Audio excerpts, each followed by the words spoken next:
Dear students, today we will discuss about the integrated Rayleigh method to determine order of reaction। जो हमने unit start की है that the chemical kinetics, तो इसमें हम study करेंगे how to determine the order of reaction. तो आपको जैसे फिजिक्स में स्टडी कर रखा है कि what the integration means small things को इंटीग्रेट करके हमने होल वैल्यू को फाइंड आउट करना है। तो उसी इंटीग्रेशन का हम यहाँ पे यूज करेंगे to find out the order of reaction. अभी हमने पिछले लेक्चर में स्टडी किया कि what is the rate of the reaction, what is the order of reaction, how to determine the what are the types of the reaction based upon the order. तो इस lecture में हम study करेंगे कि हमने उस ऑर्डर को कैसे फाइंड आउट करना है। लेट हमारे पास कोई एक जनरल रिएक्शन है A plus B change into C plus D, जहाँ पे small A B C and D they are the moles of the reactants and products, जो इसको बैलेंस करने के लिए यूज करते हैं। इनको हम स्टोइकोमेट्रिक कोएफिशिएंट बोलते हैं। तो according to rate law expression, rate क्या होता है? रेट इज इक्वल टू के into A raise power alpha into B raise power beta, जहाँ पे के क्या है that is called the rate constant और वेलोसिटी कांस्टेंट और स्पेसिफिक कांस्टेंट।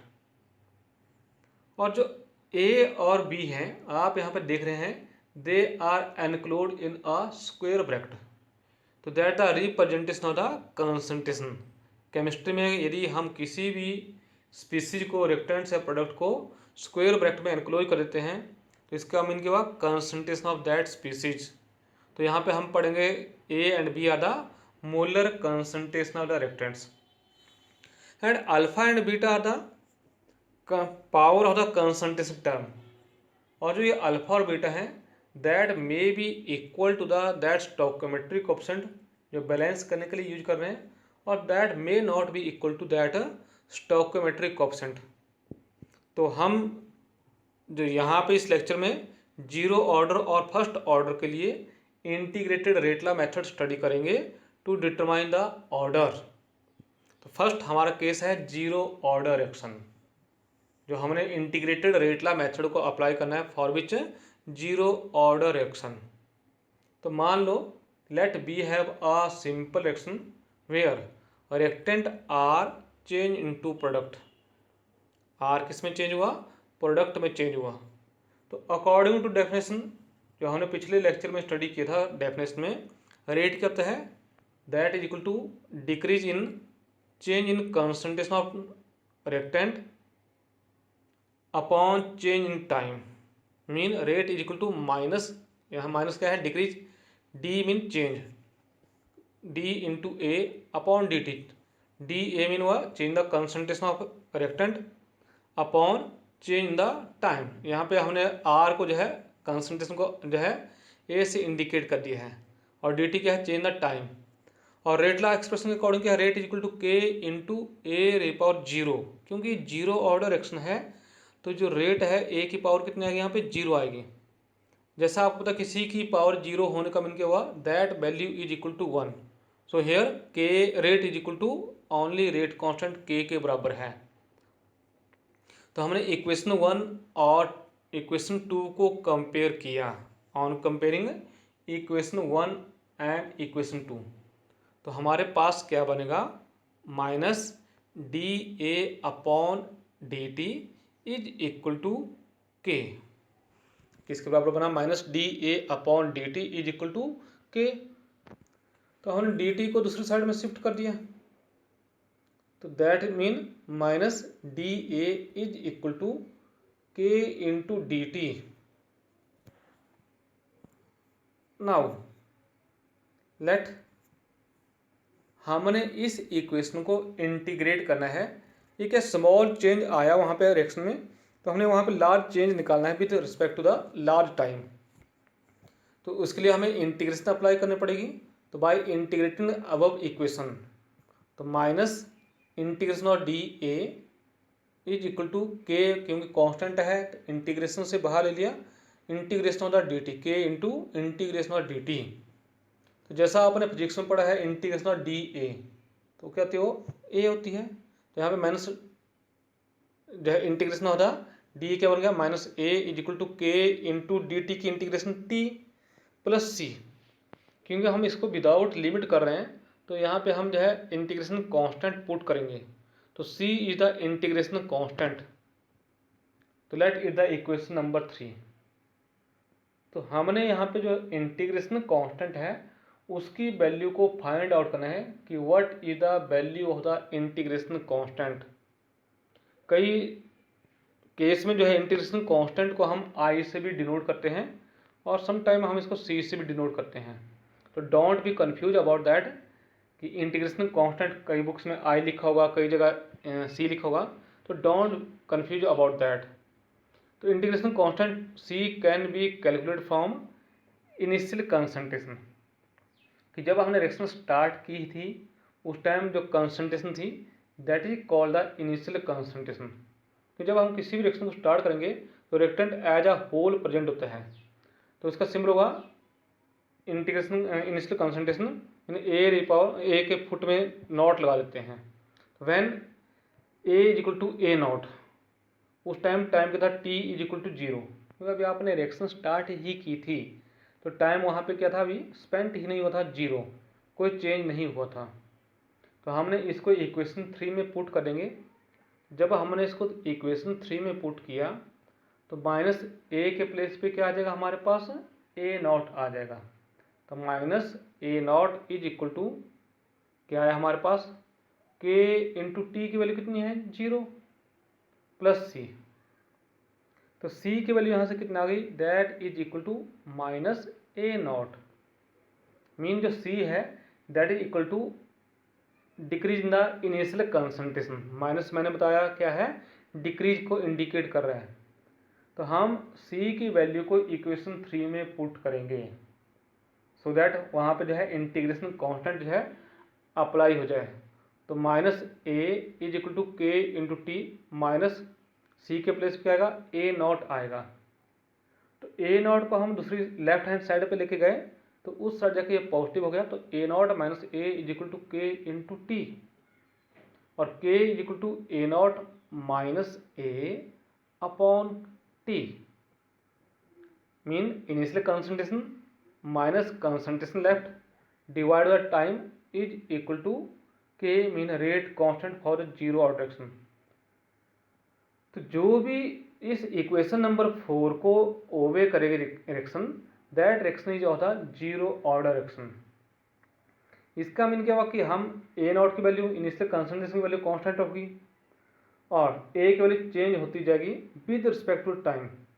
जो इनका डिफरेंस है जब इसको हम टाइम से डिवाइड करेंगे तो हमेशा वो वैल्यू क्या होगी, कांस्टेंट आएगी, के बराबर आएगी। तो वो सभी रिएक्शन क्या होंगी, 0 ऑर्डर रिएक्शन होंगी। तो हमें ये फॉर्मूला याद रखना पड़ेगा कि के क्या है, K is equal to initial concentration minus concentration left upon जो टाइम वहाँ पे लगा to change the reactant into product. Now अब हम यहाँ पे 0 ऑर्डर रिएक्शन का half life period find out करेंगे। तो पहले क्वेश्चन अराइज करता है कि हाफ लाइफ पीरियड होता क्या है। इसका सिंबल टी हाफ है। तो हाफ लाइफ पीरियड क्या है कि the time taken during which the concentration of the reactants reduce to its half, कि जिस टाइम में रिएक्टेंट की जो कंसंट्रेशन है अपने हाफ में रिड्यूस कर जाती है। कि बोलने का मीन क्या हुआ कि लेट हमने किसी भी रिएक्टेंट का इनिशियली 10 मोल पर लीटर लिए, तो धीरे धीरे रिएक्शन होती गई और जब वो 5 मोल पर लीटर में कन्वर्ट हो गया, उसके 5 मोल वहाँ पे बचे, 5 मोल प्रोडक्ट में चेंज हो गए, तो उसको हम जहाँ पे जितना टाइम लगा that is called the half life period of that reaction. तो when T is equal to T half, उस टाइम के बाद जो कंसंट्रेशन लेफ्ट है ए क्या बन जाएगा, that is equal to half of the initial A not upon 2। तो हमने अगेन इसको जो है इक्वेशन 4 में पुट किया। इक्वेशन 4 क्या थी, k equal to A not minus A upon T, तो A not minus A not upon 2 divide by T half, तो k equal to A not common हो गया 1 minus half upon T half, तो T half क्या आ गया हमारे पास, that is half of the initial concentration divide by k, और we can say that T half directly proportional initial concentration, क्योंकि हाफ भी कांस्टेंट है, k भी कांस्टेंट है, तो T half directly proportional initial concentration, that can be easily understand by plotting a graph between initial concentration and half life period for zero order action। तो जब हम इसको प्लॉट करेंगे तो हमारे पास जो है एक स्ट्रेट लाइन आएगी जो कि ऑरिजिन से स्टार्ट होगी और उसका slope that is equal to k के बराबर होगा। नाउ हम इंटीग्रेटेड रेटला मेथड को अप्लाई करेंगे for the first order action.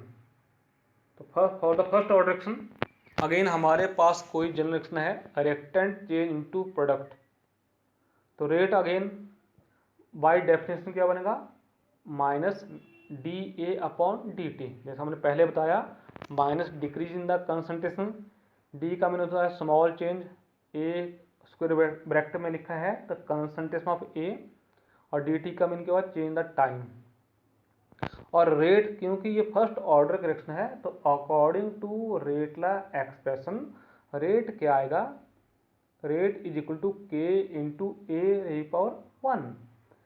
A raise power 1 का मीन क्या हुआ कि वहाँ पे फर्स्ट ऑर्डर करेक्शन है, तो जो हमारे पास रिएक्टेंट्स हैं चाहे वो एक है या दो हैं, उनका जो अल्फा और बीटा का सम है कितना आएगा, 1 आएगा।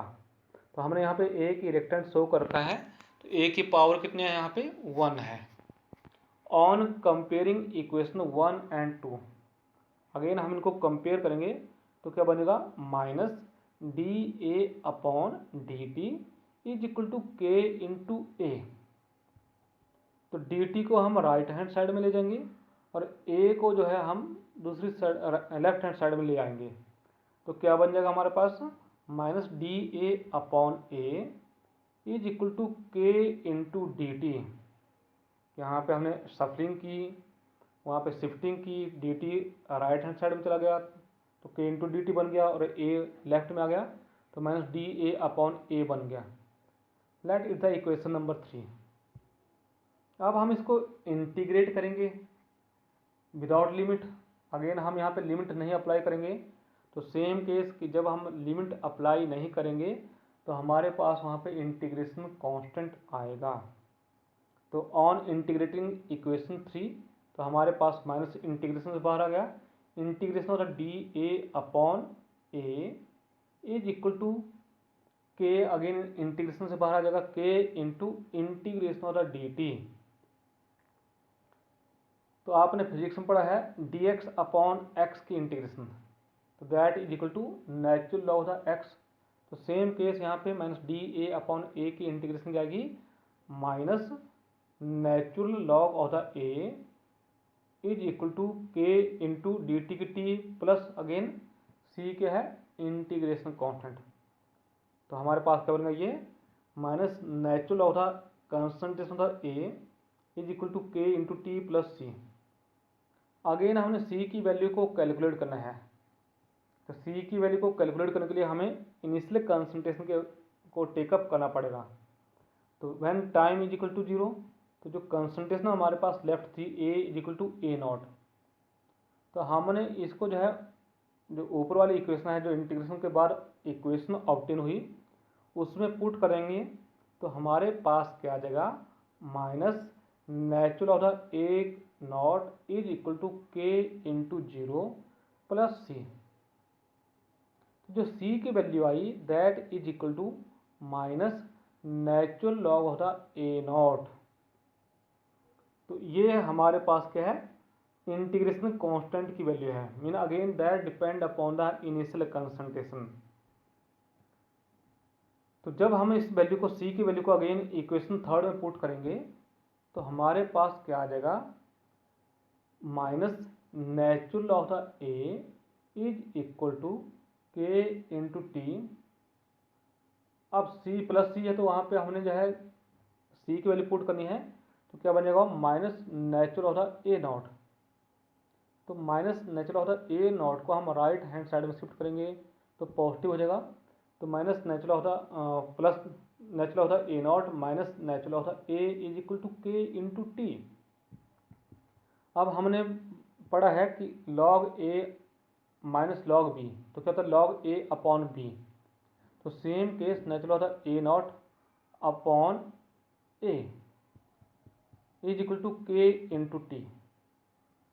ओके, क्योंकि अभी आपको बताया कि log A minus log B किसके बराबर होता है, लॉग ए अपॉन बी।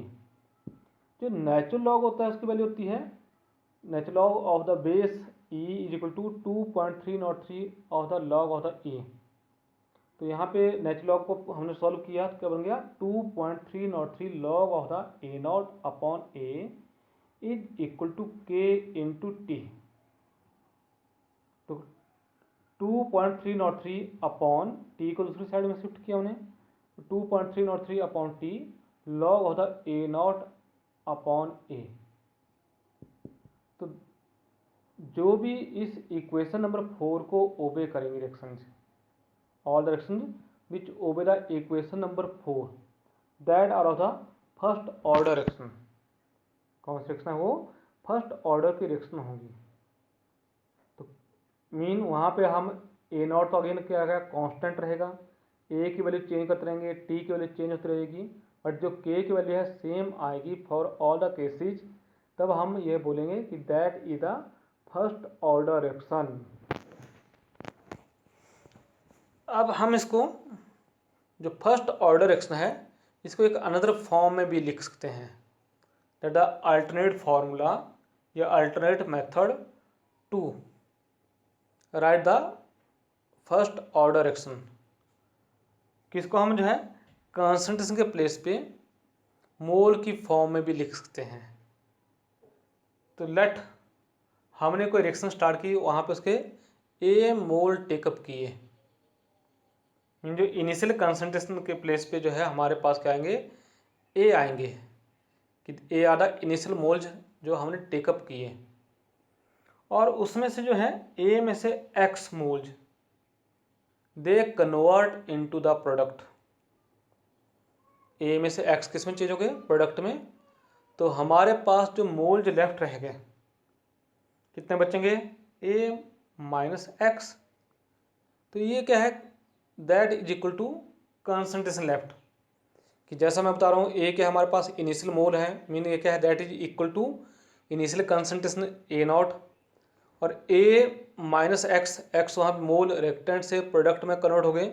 जो हमारे पास रेक्टेंट्स के मोल बचे कितने बचे, A minus x that is equal to final concentration जो लेफ्ट कंसंट्रेशन रेक्टेंट की। तो जो हमारे पास इक्वेशन 4 है क्या बन जाएगी, that can be written in this form कि K is equal to 2.303 upon T log of the A upon A minus x.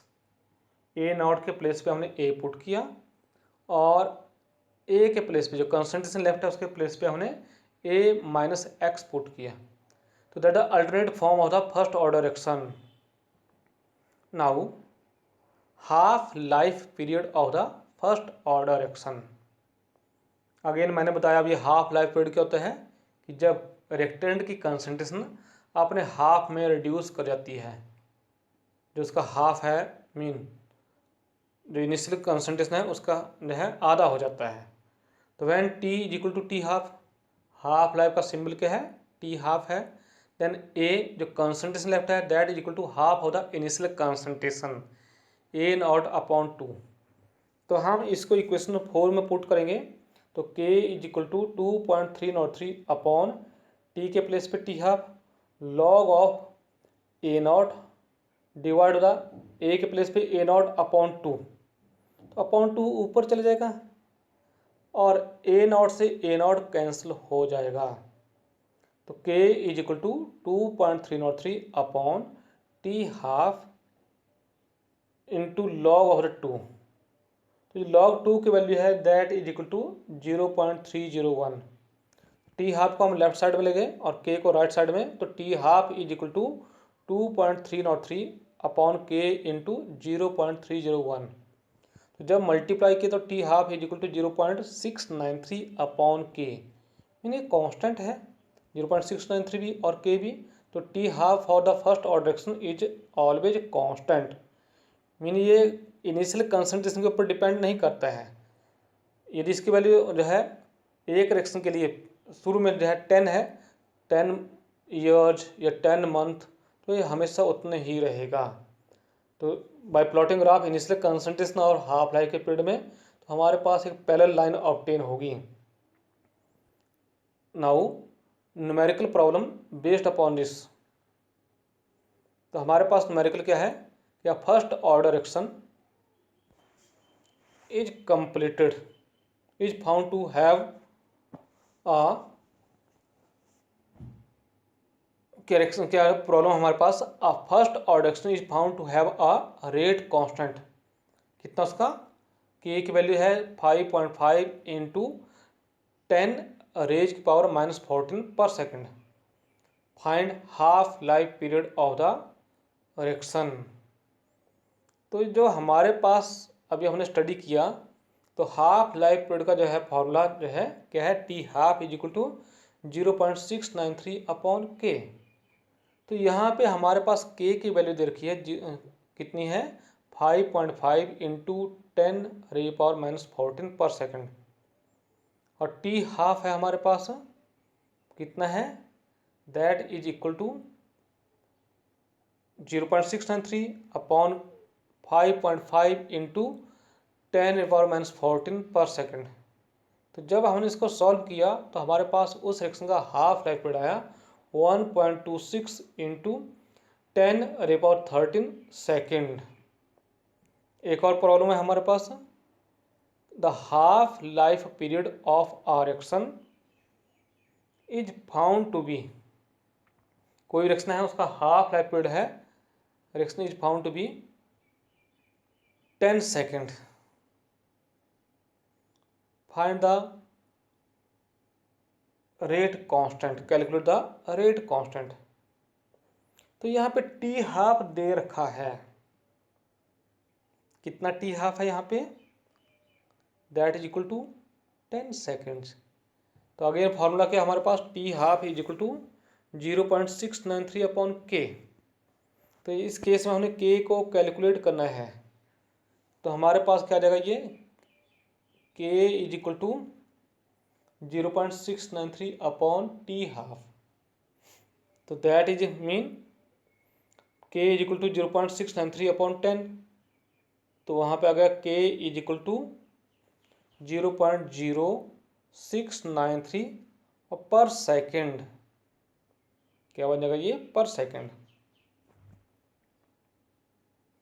Let's we will discuss another problem. हम अनदर प्रॉब्लम को डिस्कस करते हैं। Problem क्या है कि 20% of a first order reaction is completed in 50 days. कि हमारे पास first order reaction है, उसका 20% 50 डेज में कंप्लीट हो रहा है। How much time will it require for 90% completion. तो ऑलवेज रिमेंबर वन पॉइंट, जब किसी भी रिएक्शन में परसेंट की फॉर्म में कंप्लीशन दे रखी हो, तो आपने जो परसेंट का मीन होता है आउट ऑफ 100, तो इनिशियल कंसंट्रेशन को आपने ए माना है, और जो भी परसेंट होगा that the A minus X. तो यहाँ पे जो है 20% है, दो केस है हमारे पास। फर्स्ट केस में 20% of the first order reaction दे रखा है, तो वहाँ पे ए 100 है, एक्स 20 है, टी 50 डेज है, तो ए माइनस एक्स 100 माइनस 20 तो 80, के निकालना है। तो के क्या हमारे पास 2.303 upon T log A upon A minus x, और के की वैल्यू आ गई 2.303 अपॉन 50 डेज, टी के प्लेस पे लॉग होता 100 अपॉन 80। जब हमने डिवाइड किया तो लॉग 5 अपॉन 4 आ जाएगा। तो यहाँ पे बना हमारे पास K is equal to 2.303 upon 50 days log of the 5 minus log of the 4। तो k को थोड़ा सॉल्व किया हमने 2.303 अपॉन 50। log 5 की वैल्यू होती है 0.699 माइनस log 4 की वैल्यू होती है 0.602। तो जब हमने इसको सॉल्व किया तो k की वैल्यू आ गई हमारे पास 2.303 अपॉन 50 इंटू 0.097 पर डेज। क्या वैल्यू आ गई 2.303 इंटू 0.097 अपॉन 50 पर डेज। अब सेकंड केस में वहाँ पे 90% है तो अगेन वहाँ पे a परसेंट में है तो a 100 रहेगा, x 90 है और a माइनस एक्स क्या बन गया हमारे पास 100 माइनस 90, तो दैट इज इक्वल टू 10। और यहाँ पे हमने t निकालना है, k की वैल्यू हमने फर्स्ट केस में फाइंड आउट कर। अब k क्योंकि कांस्टेंट रहेगा फॉर आर एक्शन, तो k की वैल्यू क्या आ गया हमारे पास k is equal to 2.303 upon T log of a upon a minus X. तो t को दूसरी साइड में ले गए तो t क्या बन गया 2.303 अपॉन k। k की वैल्यू अभी हमने वहाँ पे फाइंड आउट की, क्या थी हमारे पास 2.303 इंटू 0.097 अपॉन 50 पर डे थी लॉग ऑफ द 100 अपॉन 10। तो 2.303 से 2.303 कैंसिल हो गए और 100 से 10 कैंसिल हो गए, तो वहाँ पे 10 बचा, 50 ऊपर चले जाएंगे तो क्या बन गया t is equal to 50 upon 0.097 per days, ऊपर जाके डेज बन जाएगा लॉग ऑफ द 10। क्या बन गया हमारे पास लॉग 10 की वैल्यू 1 होती है, तो जब इसको सॉल्व किया तो हमारे पास आ गया t is equal to 515.5 days. That is the time required for 90% completion of that first order action, जिसके 20% कंप्लीशन में टाइम जो है 50 डेज लगता है। एक और action prove that time required for 99.9% completion of first order action is 10 time of the half life period. अब हमने ये प्रूव करना है कि 10 time of the half life period, तो हाफ लाइफ का फॉर्मूला है 0.693 अपॉन k, तो k की वैल्यू क्या आएगी 0.693 अपॉन टी हाफ। अब हमारे पास फॉर 99.9% कंप्लीशन हमारे पास क्या है a 100 है, x 99.9 है, तो a माइनस एक्स क्या बन जाएगा 100 माइनस 99.9, तो 0.1 आ जाएगा। k की वैल्यू अभी हमारे पास आ गई थी, कितनी थी 0.693 अपॉन टी हाफ। तो t 99.9% is equal to 2.303 upon k log of a upon a minus X. तो क्या बन गया 2.303 अपॉन k के प्लेस पे 0.693 upon T half log of the 100 upon 0.1। 0.1 का ऊपर जाके 10 बन जाएगा, 2.303 और 0.693 को आपस में डिवाइड करेंगे 0.301 आ जाएगा, टी हाफ ऊपर चला जाएगा, तो हमारे पास क्या बन जाएगा ये t 99.9 is equal to T half into log of the 1000 divide by 0.301। तो लॉग 1000 की वैल्यू जो है होती है 3, तो 3.301 का ऊपर 1000 बन गया 3000 अपॉन 301 इंटू टी हाफ, और टी हाफ कितना बन गया 9.9 into t 99.9 is equal to 9.9 into t half, और approximately t 99.9% is equal to 10 times of the half life period. Thank you. You can watch this at our below mentioned website ramsa.hpie.in video lessons /1. Thank you.